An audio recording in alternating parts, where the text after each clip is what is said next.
Hindi pa tapos ang usapin sa Senado kaugnay sa mosyon na amyendahan ng Senate Rules para payagan ang mga senador na dumalo virtually sa sesyon. Sabi ng ilang miyembro ng Senate Minority, pinapayagan lang ito kapag may national emergency o kaya force majeure. Nakasulat din ito sa Section 41B ng Rule 14 ng Senate Rules. Ano nga ba ang force majeure? Base po sa diksyonaryo, ang force majeure ay pangyayari na hindi inaasahan o makokontrol. Kabilang po dyan ang gyera, kalamidad tulad ng lindol, terorismo o terrorist attacks, krisis sa kalusugan tulad ng pandemic, pati na rin ang civil unrest o pag-aalsa tulad ng mga riot. Lumutang ang issue tungkol sa online na pagdalo sa sesyon sa gitna ng mga balitang may ilang senador na arestuhin dahil sa iba't ibang kaso.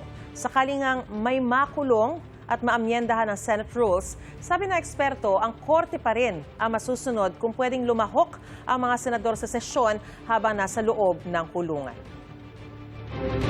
Generally, pag detained persons, hindi naman talaga pinapayagan ng korte, no, to interact freely with the outside world. Security risk siya. So dahil dito, yung korte na in charge doon sa kaso niya, yung magkakaroon ng authority kung papayagan nga siya mag-participate sa mga proceedings.